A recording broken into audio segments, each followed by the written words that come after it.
బడ్జెట్లో కూడా ఇటీవలి కాలంలో 2019 జనవరి నుంచి అమల్లోకి వచ్చినటువంటి ఈ పసుపు కుంకుమ ఈ కార్యక్రమంలో భాగంగా ఈ మహిళా సహకార సంఘాలకు ముఖ్యంగా డ్వాక్రా గ్రూప్లలో ఉన్నటువంటి మహిళలకు 10,000 రూపాయలను ఒక సంవత్సరానికి అందుబాటులోకి తీసుకొస్తూ ఒక స్మార్ట్ ఫోన్ కూడా అందుబాటులోకి తీసుకొస్తున్నారు. ఇట్లా పసుపు కుంకుమ స్కీమ్, అలాగనే ఇందాక చెప్పుకునేటువంటి అన్నదాత సుఖీభవ స్కీమ్, అలాగనే ఈరోజు ఎన్టీఆర్ భరోసా పేరుతో అందిస్తున్న సుమారుగా 13 రకాల పెన్షన్స్ను మనం వాటి వివరాలను చదువుకుని పోవాల్సి ఉంటుంది.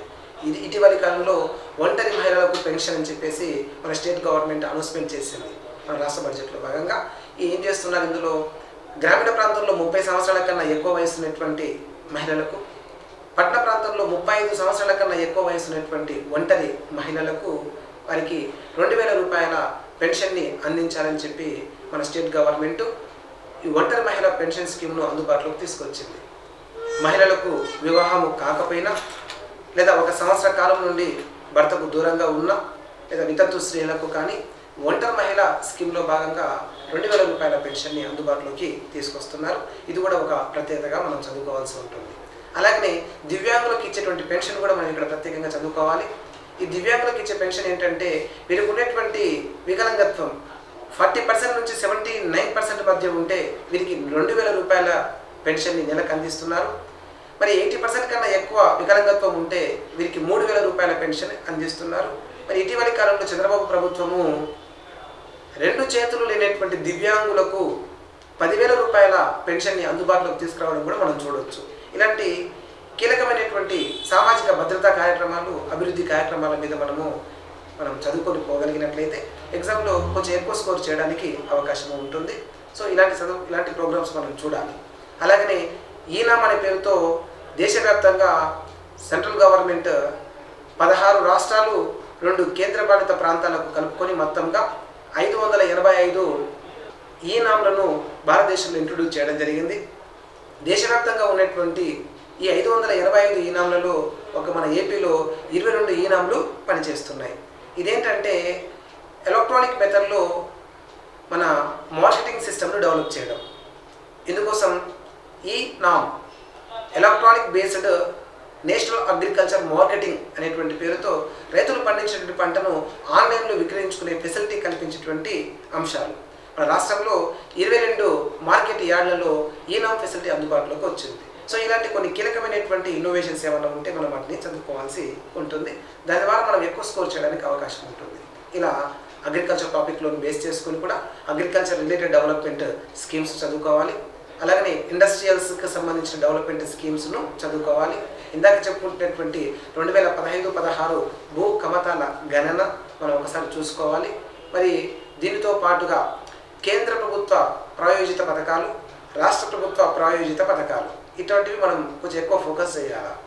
కేంద్ర ప్రభుత్వ పథకాలు ఎఫెక్టివ్ స్కీమ్స్, అందులో సూక్ష్మ సేద్యాన్ని ప్రోత్సహిస్తున్నటువంటి ప్రధానమంత్రి కృషి సించాయి యోజన 2014 ఆగస్టు 19న దీన్ని ఇంట్రొడ్యూస్ చేశారు.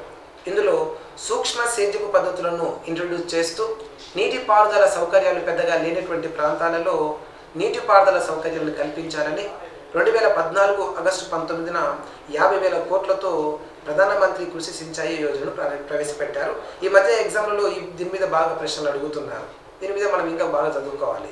మరి ఏపీలో కూడా ఈ సూక్ష్మ సేద్యాన్ని ప్రోత్సహించడానికి సూక్ష్మ సేద్య పరికరాలపై 90% సబ్సిడీ ఇస్తుంది ఇక్కడ మన ఏపీ గవర్నమెంట్. ఇక్కడ సూక్ష్మ సేద్య పరికరాలపైన రాయలసీమ జిల్లాలు మరియు నెల్లూరు ఈ జిల్లాలు, రాయలసీమ జిల్లాలో కర్నూలు, కడప, చిత్తూరు, అనంతపురంతో పాటు ఈ నెల్లూరు జిల్లాలలో సూక్ష్మ సేద్యాన్ని బాగా ప్రోత్సహిస్తున్నారు. ఈ జిల్లాల వాళ్ళు ఎవరైనా సరే ఈ సూక్ష్మ సేద్య పరికరాలు కొనుగోలు చేస్తుంటే సెంట్రల్ గవర్నమెంట్ 70% సబ్సిడీని, స్టేట్ గవర్నమెంట్ 20% సబ్సిడీని, అనగా సుమారుగా సూక్ష్మ సేద్యం పరికరాలపైన 90% సబ్సిడీని అందుబాటులోకి తీసుకురావడము జరుగుతుంది. ఆ 10%ను లబ్ధిదారుడు భరించాల్సి ఉంటుంది. సో ఇలా సూక్ష్మ సేద్యాన్ని ప్రోత్సహించడానికి మన రాష్ట్ర ప్రభుత్వం తీవ్రంగా కృషి చేస్తుంది.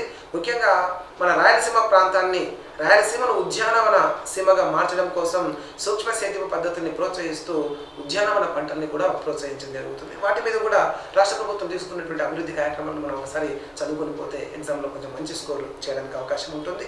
ఇక కేంద్ర ప్రభుత్వ పథకాల్లో ఊడాన్ ఒకటి, ఊత్ దేశ్ కా ఆమ్ నాగరిక్, అనేటువంటి ఒక స్కీమ్ 2016 నవంబర్ 22 నుంచి తెర మీదకి తీసుకురావడం జరిగింది.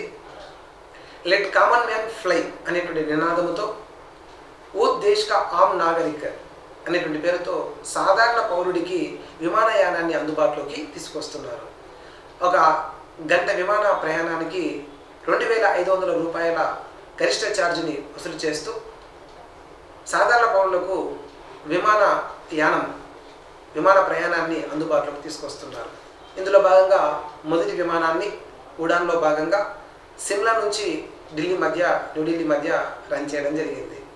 సో ఇలాంటి స్కీమ్స్, దీంతో పాటు సుకన్య సమృద్ధి యోజన మరియు కేంద్ర ప్రభుత్వం ప్రవేశపెట్టినటువంటి ప్రధానమంత్రి సురక్ష బీమా యోజన, ప్రధానమంత్రి జీవన్ జ్యోతి బీమా యోజన, దీంతోపాటు అటల్ పెన్షన్ యోజన, ఇట్లాంటి కీలకమైన స్కీమ్స్, వాటి వివరాలు, వాటి ప్రవేశపెట్టినటువంటి తేదీలను మనం గుర్తుపెట్టుకున్నట్లయితే వాటి మీద మనము ఎగ్జామ్లో మంచి స్కోరు చేయొచ్చు. అలాగే స్టేట్ గవర్నమెంట్ ప్రవేశపెట్టినటువంటి స్కీమ్స్, రీసెంట్గా వచ్చినటువంటి స్కీమ్స్తో పాటు ఇదే గవర్నమెంట్ గతంలో ఉన్నప్పుడు ప్రవేశపెట్టినటువంటి స్కీమ్స్ కూడా చూసుకోవాలి. అంటే మనకు స్టేట్ గవర్నమెంట్లో ఎన్టీఆర్ గవర్నమెంట్ అధికారంలో ఉన్నప్పటి నుంచి 1983 నుంచి పెద్ద మొత్తంలో మనం స్కీమ్స్ను చూడవచ్చు. అప్పట్లో ప్రగతి పథం అనేటువంటి పేరుతో ఎన్టీఆర్ గవర్నమెంట్ ఒక స్కీమ్స్ తెర మీదలోకి తీసుకొచ్చింది. 2 రూపాయల కేజీ బియ్యం పథకం కానీ, విద్యార్థులకు మధ్యాహ్న భోజన పథకం కానీ, అలాగనే వితంతువులకు పెన్షన్ ఇవ్వడం కానీ, ఇట్లాంటివి అప్పుడే స్టార్ట్ అయింది. తర్వాత నెక్స్ట్ ఎన్టీఆర్ గవర్నమెంట్ తర్వాత నెక్స్ట్ చంద్రబాబు గారు అధికారంలోకి వచ్చిన తర్వాత 1997, 98, 1999, 2000 ఈ మధ్యకాలంలో చాలా అభివృద్ధి కార్యక్రమాలను ప్రవేశపెట్టారు. అప్పట్లో 1998లో ముందడుగు, చేయూత, చైతన్యం, ఆదరణ ఇలాంటి స్కీమ్స్, అలాగనే దీపం పథకం, తర్వాత వెలుగు పథకం, అలాగనే రోషిని మరియు నీరు మీరు, సుఖీభవ ఇలాంటి స్కీమ్స్ మనకు అప్పట్లో బాగా చంద్రబాబు గవర్నమెంట్ ఇంట్రొడ్యూస్ చేయడం జరిగింది. సో ఇప్పుడు వాటిని ఇంకా కొంతవరకు కొనసాగిస్తూ వాటిలో ఇంకా మెరుగుదల కోసం గవర్నమెంట్ వాటికి ఇంకా కొన్ని అప్డేట్ స్కీమ్స్ కూడా అందుబాటులోకి తీసుకురావడం జరిగింది. ఇవి కూడా చదువుకోవాలి. నిజానికి ఇవి ఏంటి? ఒకటి చైతన్యం ఎవరి కోసం? గిరిజనుల కోసం. అలాగనే ఆదరణ ఎవరి కోసం? చేతి వృత్తుల వారి కోసం. అలాగనే చేయూత ఎవరి కోసం? వికలాంగుల అభివృద్ధి కోసం. మరి దీపం పథకం ఎవరి కోసం? ఇందులో చూస్తుంటే ఎల్పిజి కనెక్షన్లు అందించడం కోసం దీపం పథకం. సుఖీభవ 2000 సంవత్సరంలో తీసుకొచ్చినటువంటి ఈ ప్రోగ్రామ్ గర్భిణీ స్త్రీలకు సుఖప్రసవం కోసం అని చెప్పేసి సుఖీభవ పథకాన్ని తీసుకొచ్చారు. అలాగనే వాటిని కంపేర్ చేసుకుంటూ రీసెంట్ స్కీమ్స్ కూడా చూసుకోవాలి. ఇప్పుడు ఉన్నటువంటి ఎన్టీఆర్ భరోసాలో భాగంగా అందిస్తున్నటువంటి పెన్షన్స్, అలాగనే బంగారు తల్లి ఈ స్కీమ్ని ఇక మన దగ్గర మా ఇంటి మహాలక్ష్మి అనేటువంటి పేరుతో అమల్లోకి తీసుకొచ్చేటువంటి ఒక ప్రోగ్రాం. అలాగనే ఎన్టీఆర్ క్యాంటీన్స్ కానీ, అలాగనే ఎన్టీఆర్ నగర్ అండ్ PMAY రెండింటిని కలుపుకొని హౌసింగ్ ఫర్ ఆల్, అందరికీ ఇల్లు అనేటువంటి పేరుతో మన చంద్రబాబు గవర్నమెంట్ వినూత్నమైనటువంటి దిశలో పేదలకు ఇంటిని నిర్మించేటువంటి ఒక అవకాశాన్ని అందుబాటులోకి తీసుకురావడం జరిగింది రాష్ట్ర ప్రభుత్వం. అందులో హౌసింగ్ ఫర్ ఆల్, అందరికీ ఇల్లు, ఈ స్కీమ్లో మనకు గతంలో ఉన్నటువంటి 2 పథకాలను కలిపారు. ఒకటి ఎన్టీఆర్ నగర్, ఒకటి ప్రధానమంత్రి ఆవాస్ యోజన ఒకటి. ఈ రెండింటిని కలిపి హౌసింగ్ ఫర్ ఆల్. రాష్ట్రంలో పట్టణ ప్రాంతంలో 3 లక్షల మందికి ఇల్లు ప్రభుత్వమే కట్టించి ఇచ్చేటువంటి ఒక అద్భుతమైనటువంటి పథకం హౌసింగ్ ఫర్ ఆల్. ఇందులో సెంట్రల్ గవర్నమెంట్ PMAYలో భాగంగా అందిస్తున్న వడ్డీ సబ్సిడీ 2.5 లక్షలు, స్టేట్ గవర్నమెంట్ ఎన్టీఆర్ నగర్లో భాగంగా ఒక 2.5 లక్షలు, మొత్తం కలిపి 5 లక్షలతో కూడినటువంటి అమౌంట్తో పేదలకు గవర్నమెంటే భూసేకరణ చేసి సొంతంగా కాలనీలను డిజైన్ చేసి అపార్ట్మెంట్ల రూపంలో పట్టణాల్లో ఉండేటువంటి పేదలకు ఉచితంగా గృహ సదుపాయాన్ని కల్పిస్తుంది.